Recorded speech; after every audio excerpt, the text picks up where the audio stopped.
Philippe Caron, bonjour. Vous êtes responsable de l'IELTS pour la France. Dites-nous-en un peu plus sur ce test.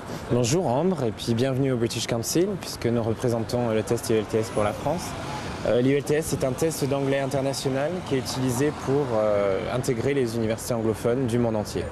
Que ce soit au Royaume-Uni, aux États-Unis, en Australie. C'est passé par plus de 700 000 candidats quand même dans le monde entier. Comment se déroule le test concrètement? Vous avez d'abord la compréhension orale, donc le listening, ensuite compréhension écrite, reading, et l'écrit où on a 2 épreuves à faire qui durent à peu près 1 heure. Et vous avez ensuite un oral qui est un entretien face à face avec un examinateur. C'est ce qui fait la force du test d'ailleurs et c'est pour ça qu'il est apprécié dans le monde entier.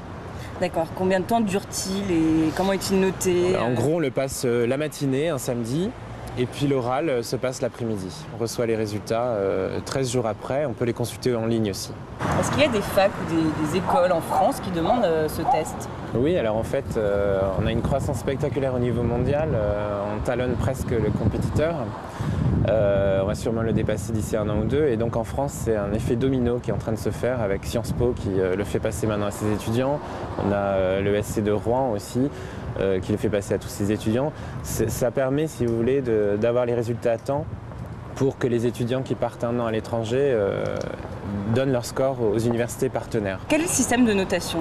L'étudiant ou le candidat obtient une note qui va de 1 à 9. En général, que ce soit aux États-Unis, au Royaume-Uni, au Canada, on a un score de 6,5 qui est demandé sur une échelle de 1 à 9.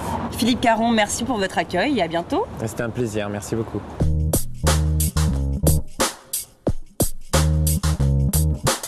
Clara Giudicelli, bonjour. Vous êtes étudiante à Sciences Po et vous avez passé le test de l'IELTS. Est-ce que vous pouvez nous dire quelles ont été vos motivations pour passer ce test? Bien oui, à Sciences Po, nous devons partir en 3e année à l'étranger. Et donc, je dois avoir une justification de mon niveau de langue pour entrer dans une université. Pourquoi avez-vous choisi le test de l'IELTS plutôt qu'un autre test d'anglais quelconque? Parce que c'est celui qui est chaudement recommandé pour le Royaume-Uni.